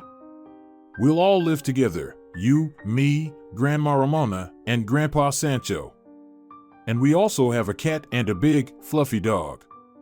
The dog loves being brushed and having her burrs removed. Antonio listened, his eyes widening. And she won't bite me? No, of course not. You'll be her owner, after all. The child shifted his gaze to Don Serrano, then back to Gregorio. Will Grandma and Grandpa let me? Doña Soto sobbed. They'll allow it, Antonio. There's fresh air there, and you'll have plenty of opportunities to go for walks. The boy's face lit up. I agree. When will you take me? Well, we're going to get ready right now. Doña Soto burst into tears. My God, at least spend the night, rest. I'll gather all of Antonio's things. Gregorio wanted to refuse, but then he reconsidered. He had woken up at 4 a.m. today because the journey was quite long, 5 hours behind the wheel. Perhaps he should accept the offer because he'll be driving back with the child. Yes, you're right. Antonio, we're getting ready today, and we'll leave early in the morning. Okay. Can I take my toy cars? Take everything. He watched as Doña Soto and her husband packed up their grandson's belongings and toys, and he couldn't help but feel sorry for these people, despite everything. Yes, they had greatly disrupted his life and Alita's as well. If they had been stricter, if they hadn't been so caught up in their own affairs, things might have turned out differently. But as it happened, it turned out the way it did. He sighed and looked at Antonio, who had been watching cartoons while sitting on his lap. He had been watching, or rather, he had fallen asleep sweetly with his father's hand covering him. Gregorio didn't carry him to the crib, he laid the child beside him on the couch. In the morning, he woke up to someone staring at him. He abruptly opened his eyes and saw his son's eyes gleaming at him. Antonio asked softly, "Papa, is it time to get ready?" Gregorio glanced at the clock, 5 a.m. "Have you already had enough sleep?" "Yes, I've been sitting here for a while and didn't know whether to wake you or not." "Well, let's go wake up Grandma, then." "She's already awake. I saw her quietly walking to the kitchen. She stopped near us for a while and then continued on." Indeed, Doña Soto was bustling around the kitchen. "Oh, why are you up so early?" "I've just started frying pancakes." Gregorio noticed that she had red, teary eyes. And suddenly, acting on some impulse, he hugged her. "Don't worry, at least not about Antonio. He'll be fine. I'll definitely send you photos." She cried into his chest, without saying a word, without lamenting, just crying. It was a heavy cry, causing her whole body to tremble. They barely fit all of Antonio's things into the car. My, you've accumulated so much. It's at such an age. I don't even have that many things." Antonio, on the other hand, checked if his toy cars were in place and asked Doña Soto, "And the blue tractor?" "I put it in this box here." "And the red fire truck?" Antonio looked at her suspiciously. The woman involuntarily smiled. "Well, of course. Look, it's sticking out of the bag over there." Antonio calmed down and hugged his grandmother by her legs. "Don't cry, we'll call you and write to you." While driving through the city, Antonio eagerly examined everything around him, and Gregorio asked his son, "Don't you ever go out for walks?" "No, at first Grandma and Grandpa were too busy, and then they said it was shameful to go outside." Gregorio gritted his teeth. How could they allow this? It's no wonder Antonio feels the way he does. He's been suffocated by these walls. When they left the city and headed out of town, the child's eyes widened. "Oh, there's so much space." Gregorio smiled. "Just wait until we get home. You'll see what real beauty is like." When Gregorio arrived home, Senora Castillo came out to meet them immediately. "Oh, Gregorio, how wonderful that you've returned. The medical center is going crazy without you. Senora Montero has been asking when you'll arrive." "What happened?" "They gave us 4 months' worth of salaries. You can't imagine, the men have gone mad, drinking, fighting, breaking each other's bones."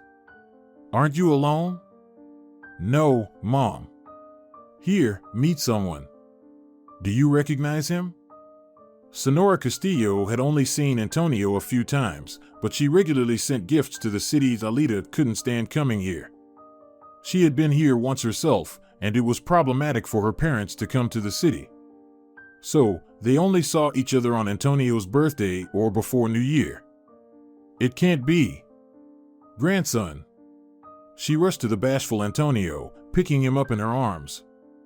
"Grandson, my dear. Darling. Darling, look who's come to us." Don Arias appeared on the porch, holding a newspaper, his glasses askew on his forehead. "Oh, is that Antonio?" He tossed the newspaper aside and hurried over to them. "Well, let me have a good look at you. You've grown so big. I should have taken my glasses to get a better look at you."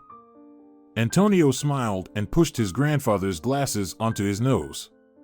Gregorio knew that his father deliberately said that he hadn't complained about his vision yet. But Antonio was already laughing merrily with his grandfather. Before they could even enter the house, they saw Senora Montero rushing toward their home. "I've been calling and calling, but no one answered. I thought Senor Arias had returned." "Hello." She was still catching her breath, and then blurted out, "Senor Arias, we have 4 of them. 4 with severe injuries have been admitted, and our staff is overwhelmed. People have gone crazy from being penniless. When there was no money, it was bad. Now that they have some, they're drinking and losing their minds. Senora Montero, I understand. I'll change and come right away." "Thank you. I'll hurry back. My young girls have no idea what to do." Gregorio fully understood what it meant when they said they finally gave the workers their long-awaited salaries. A stream of patients with various injuries had been coming in for about 2 weeks. Towards the end of those 2 weeks, most of the patients were the ones whose wives couldn't tolerate their drunken husbands anymore. One man came in with a severe concussion and a broken arm. He explained that his wife had tried to discipline him with a frying pan. She broke the pan, his arm, and even got to his head.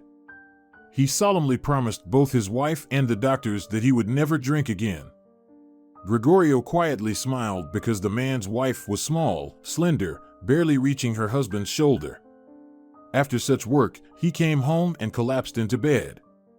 The first day off in 2 weeks arrived the next day. Gregorio woke up late in the morning and immediately saw Antonio sitting beside him, waiting for him to wake up. He scolded himself inwardly. How could he do that? He brought the child and left him with his parents. Of course, they were his grandparents, but Antonio didn't know them that well. But the boy looked fine, with a rosy tint on his cheeks, and the sadness seemed to have vanished from his gaze. Gregorio softly said, "Hello. How are you?"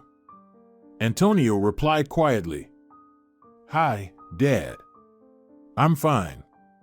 "Why are you whispering? Why are you?"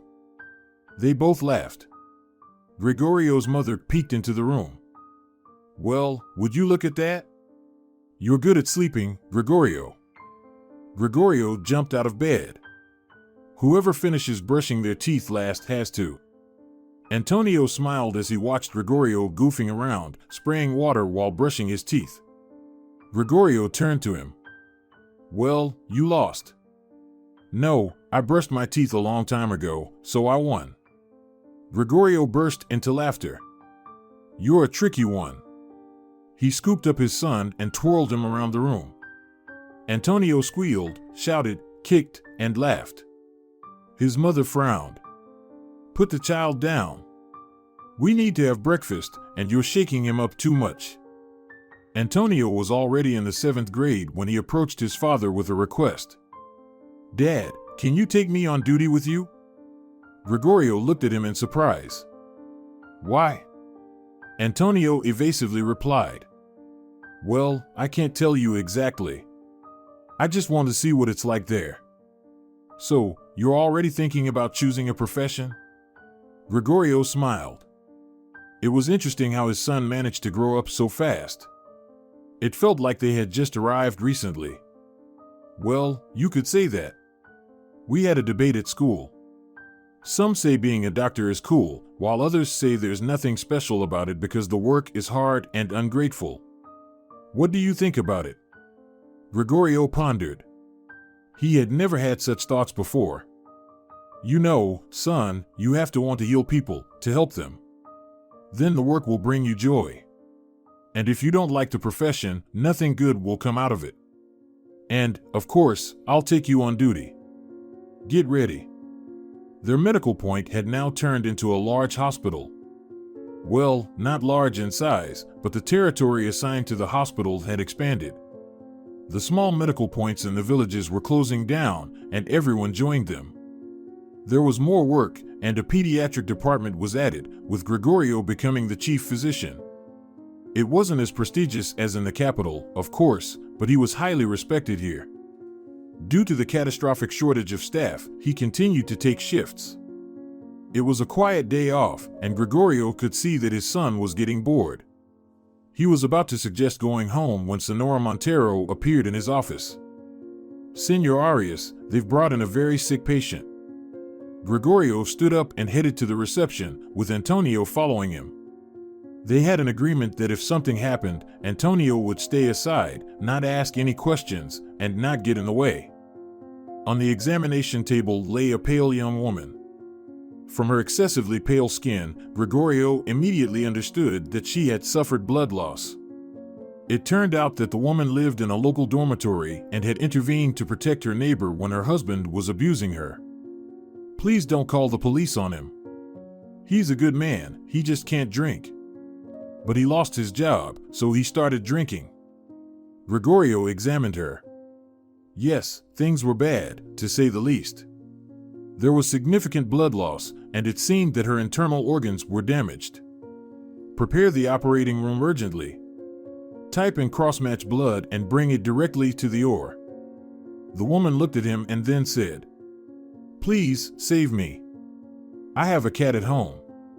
It had been a while since Gregorio had worked like this. It was one thing to patch someone up, but another thing entirely to perform a complex surgery. 4 hours later, he emerged. Antonio looked at him in admiration. "Dad, everyone says that if it weren't for you, that woman would have died." Gregorio wearily looked at him. "Well, it's good that it was me then." Gregorio knew that none of the doctors in his hospital would have been able to handle that surgery. And not because he wanted to praise himself, but simply because they had different levels of training. The next day, he visited the patient. She looked at him with sad eyes. "I have no one. Please, ask someone to come to my place, even if just to let the cat out. Otherwise, he'll starve. At least he can find some food for himself."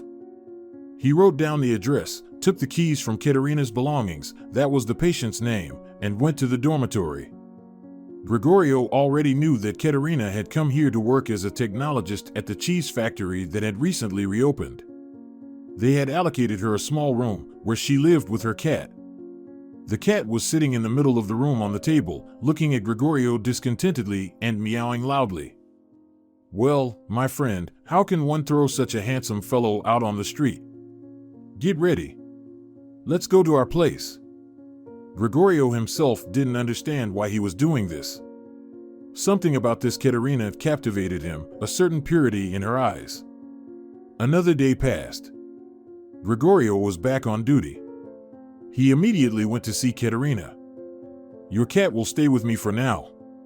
Once you recover, you can take him back." Tears glistened in the woman's eyes. "Thank you so much. Teodoro is all I have." Gregorio, who was about to leave, sat down next to her bed. "How can that be? What about your parents? Friends?" Katerina shrugged. "My parents passed away when I was 15. They had me late in life, and there were no grandparents either. My aunt took me in, not out of love, but because she couldn't afford to show a bad image to people. Honestly, they should have just sent me to an orphanage." As she spoke, Gregorio imagined all that Katerina had been through. He looked at her attentively, caught himself thinking that she had a beautiful forehead, lips, and nose. He even shook his head, questioning himself. This young woman couldn't be more than 25, while he was almost 37. He was too old for her. Old, indeed, but he found himself visiting her room more and more often. Katerina would be delighted and, at the same time, embarrassed when he came, and Gregorio felt like a schoolboy. His mother noticed that he was acting strangely and, of course, cornered him. "Gregorio, maybe you'll introduce us to the person who made you so happy?" Gregorio was flustered. "Mom, you're imagining things. I'm just an ordinary guy." Then his own son spilled the beans, as he was now frequently visiting the hospital and had firmly decided to become a surgeon. "Grandma, Dad saved a pretty woman from death and now spends all his free time in her room." Gregorio sighed. "Antonio, you really know how to spill the beans. His son looked at him intently. "Dad, Mom has been gone for a long time. Maybe it's time for you to get married? Our teacher told us in class that everything is interconnected. If a person doesn't have a better half, they are incomplete because they're only half a person." Sonora Castillo and Gregorio burst into laughter. "So, are you saying that I'm not really me, just half a person?" Antonio hesitated for a moment. "Well, yeah, it's a scientific fact." Whether Gregorio decided to heed his son's advice or for other reasons, half a year later they had a wedding. Katerina turned out to be exactly the kind of woman he had always dreamed of. Antonio was applying to university. Of course, Gregorio was just as nervous as his son, and he accompanied him to the capital. They stayed with Don Serrano and Doña Soto. Alita's parents had aged considerably after her death, and now Gregorio looked at them and couldn't recognize them elderly, beaten-down people. Nothing about them resembled those who had cast him out of city life. Exams were behind them, and tomorrow the results would be announced. "Son, let's go for a walk and take some photos for Katerina, shall we?" "Sure, let's go." They wandered around the old capital for a long time. Antonio ran off to get some ice cream, while Gregorio sat down in the park. "Gregorio?" He turned around in surprise. A woman was standing in front of him. Not entirely down and out, but not far from it. "I'm sorry, do we know each other?" Gregorio understood perfectly well that they knew each other, but from where? "Don't you recognize me? You were once in love with me." Gregorio gasped. "Marita?" She nodded and sat down next to him. "How have you been, Gregorio? I see everything is fine with you." "Yes, I'm doing well." "And you? Why did you run away from the hospital back then?" "Oh, I was foolish and ran away. My ex-husband showed up. I panicked and called him, got scared. So he said he would take us to a clinic in the capital. He arranged everything in such a way that I was blamed for the fact that our child nearly died. He quickly stripped me of my parental rights and took our daughter away. I tried to sue, tried to find a way to get my child back, but it didn't work out. So, for all these years, I don't know where she is or how she's doing." Gregorio listened and understood that few women could endure such a blow. Marita couldn't either. "Marita, maybe I can help you with something." "Well, what can you do for me now?" "I don't need anything anymore. You know, I'm just living out of habit." "Where do you live?" Marita smirked. "You know that abandoned factory on the outskirts of this neighborhood?" "Yeah, I've seen it. That's where I live. There are many of us there, like me." She stood up, ready to leave as Antonio approached them. But Gregorio also stood up. "Marita, don't take it the wrong way, but take some money and don't lose hope your daughter will be found." "Oh no, I don't need it anymore." "What would she see? A washed-up mother?" "No, it's better if she thinks I'm gone. And thanks for the money, at least when I drink, I can sleep so that little Maria doesn't haunt my dreams." Gregorio watched her walk away and once again thought about how strange life could be. How it wielded destinies in such an unforgiving manner, sparing no one. In the morning, it was announced that Antonio had been accepted into the university. What he achieved, how he yelled and jumped. Doña Soto wiped away her tears.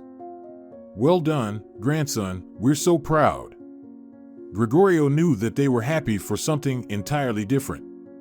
Something that meant they wouldn't have to spend evenings alone anymore. Neither of them was working anymore, and Gregorio could see how difficult it was for them to be alone. Antonio's departure coincided with another event. As soon as the train started moving, Antonio strongly insisted that his father not accompany him. Katerina took Gregorio's hand. "Gregorio, we need to talk." He looked at his wife in surprise. Lately, she had been mysterious in some way, and he himself wanted to talk to her.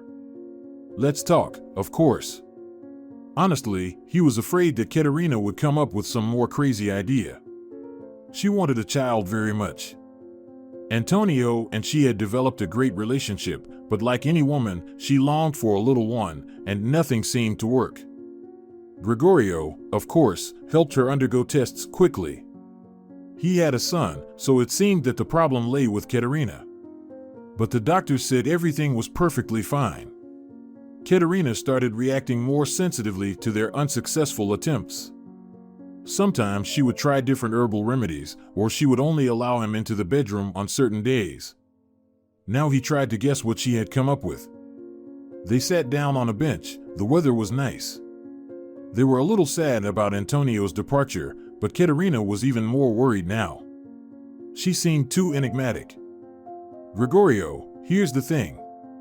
He wanted to shake his wife, but he patiently waited. We're going to have a baby. Gregorio opened his mouth, then closed it, opened it again. And then he twirled her around. Yes, he had stopped thinking and waiting. In due course, they had a beautiful baby girl. When they brought Katerina and the baby home, the whole family gathered around the crib. Even Antonio skipped university for such an occasion. How beautiful she is. So tiny. Oh, how she wrinkles her little nose. Antonio was the most impressed. Wow. I have a sister. And such a tiny one. Whenever he was at home, Antonio spent all his free time with Nina. Katerina laughed. Antonio, when you come, I stop feeling like a mother. You immediately take away that title from me. Antonio just laughed. It was he who made Nina take her first steps, and he was incredibly proud of it. And one day, when the holidays were approaching and the whole family was preparing to meet Antonio, he called and said, Dad, well, in short, I'm not coming alone. I'm bringing my girlfriend to meet you. Gregorio thought he misheard. His son, the child. A girlfriend? But Katerina reminded him with a smile that Antonio was already in his 4th year of university. Life surprised them again. On the day when Antonio and his girlfriend were supposed to arrive, Nina fell ill. She sneaked some ice cream from the freezer and quickly devoured it while her mother wasn't looking. Katerina saw it when only the ice cream cone and spoon were left. Of course, she scolded her. She always let it thaw a little and made sure her daughter ate it in small bites, but this time, she didn't notice. By lunchtime, Nina had a fever, and Antonio was supposed to arrive in the evening. Ree was attracted to the girl. She dressed modestly, without any trendy provocation, and had long hair. It was clear that she was intelligent, with attentive eyes. She was studying in the same university as Antonio, although in a different field. They sat at the table, but Katerina couldn't get Nina settled.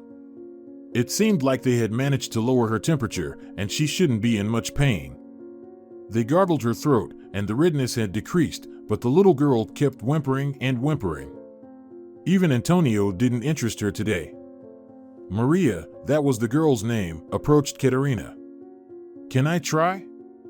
Katerina was surprised, but handed Nina to her. For a moment, the girl fell silent, examining the unfamiliar person, then she was about to cry, but Maria softly started singing a lullaby. She sang beautifully. Antonio's eyebrows shot up. It was clear that he didn't know about his fiancée's talents. But Gregorio froze at the first words of the lullaby. Shine, little star, shine. It was the same lullaby that Marita used to sing to her daughter. Nina quickly fell asleep, and Maria returned to the table. Maria, tell me, what's your mother's name? Maria sighed. Her name is Marita. By the way, she's from around here, but that's all I know about her. My dad used to say that she abandoned me, but he confessed before he died that my mother had passed away. I don't know why he made up all that, but he was a very peculiar person. He loved me, of course, but his love suffocated me. Gregorio took a deep breath. When did she die? Do you know? No, I don't know for sure. My dad said I was still very young. Gregorio exhaled loudly. But that's not true. The girl flinched and looked at him. Do you know my mother? I do. And, even as a teenager, I was in love with her. Katerina's eyebrows shot up, Antonio opened his mouth, and Don Arias croaked. And then, when you were about 2 years old, she came to our hospital. You almost died then. And Marita said that she had divorced. Gregorio paused for a moment. And a few years ago, I met her again. Maria dropped her fork. How did you meet her? Is she alive? She's alive. I can't say she's very happy, but she's alive. Gregorio told them about their meeting. He told them what Marita had said and how difficult it was for her. Maria cried, and Antonio hugged her. I thought I had no one. Absolutely no one except Antonio. But I have a mother. You know, I will find her, no matter what it takes. I'm sure she's living like this because she has no one either. And when I find her, we'll be happy. Early in the morning, Antonio, Maria, and Gregorio set off for the capital. The first day of searching yielded no results. The factory where, as Marita had said, they all lived was under reconstruction. Nobody could live there anymore. The next day, they decided to talk to the local homeless people who could potentially help them. It wasn't as easy as they thought, but it seemed that they communicated with each other somehow. When tired Gregorio sat down to rest on the waterfront while the young ones went to get water and pastries, he was called out to. Hey, man, why are you causing a disturbance? What do you want from me? He quickly turned around, and Marita was standing next to him. She had aged even more, but she looked at him attentively. Gregorio? Is that you? What could have happened for you to come and look for me? He could see Antonio and Maria coming towards them. The main thing was to keep Marita here until they arrived. I'm looking for you, Marita. And another person is looking for you too. What other person? Who needs me in this world? Don't play games with me. Either speak up or I'm leaving. The young ones were getting closer. Mom? Marita paled, swayed, and slowly turned around. Maria dropped the bottle of water and rushed towards Marita. The woman first squinted her eyes, took a step back, and then herself rushed towards Maria. They hugged, both of them crying and whispering something to each other. Antonio and Gregorio waited. They decided to have the wedding in their village at the end of summer when it was warm and wouldn't interfere with studies. At first, Antonio had doubts. Dad, but all our friends are in the capital. So? A friend who can't endure a few hours on a train for a friend's wedding is not a good friend. Antonio pondered, but a few days later, he announced. Nobody refused, everyone is coming. Marita was still living with them. With Katerina's help, she had found a job and was gradually becoming more like an ordinary woman. Maria hardly left her side. Surprisingly, Nina didn't either. Marita knew so many lullabies that the little girl fell asleep to a different one every night. The tables were set on the street, and Senor Arias surveyed the guests with a glance. Well, life has passed, one could say. His son is getting married, surrounded by friends and relatives. To his left sat his parents, both of them quite elderly but holding up well. Further down, Doña Soto and Don Serrano were also not spared by time. They were having a lovely conversation with his parents. 20 years ago, both families wouldn't even look at each other. Sonora Montero was chatting with Sonora Flores, followed by Victoria. He had kept in touch with them all these years, and their invitation was one of the first he sent out. To the left was Marita, unrecognizable today, a beautiful dress, an elegant hairstyle, high heels, and makeup that could pass for a bride. Gregorio smiled. Look at how his colleague is taking care of her, offering her food and refilling her glass. He can't take his eyes off Marita. Gregorio shifted his gaze to his wife, with Nina sitting on her lap, his greatest joy. Nina was practically submerged in lace. Maria and Katerina had searched for the perfect dress for her for days. But now Nina was immensely proud and stunningly beautiful. Gregorio caught his wife's gaze, took her hand, brought it to his lips, and kissed it. Gregorio raised his glass, and everyone at the table fell silent. My dear ones, I want to wish you and everyone present at this table never to give up. If something doesn't work out in your life, and life is a strange thing, you need to keep moving forward. Something will surely await you ahead. And even if you encounter a streak of misfortune in life, you mustn't lose hope. Believe me, the sorrows will eventually end, and only brightness and goodness will await you ahead. K.S.E. Bazin.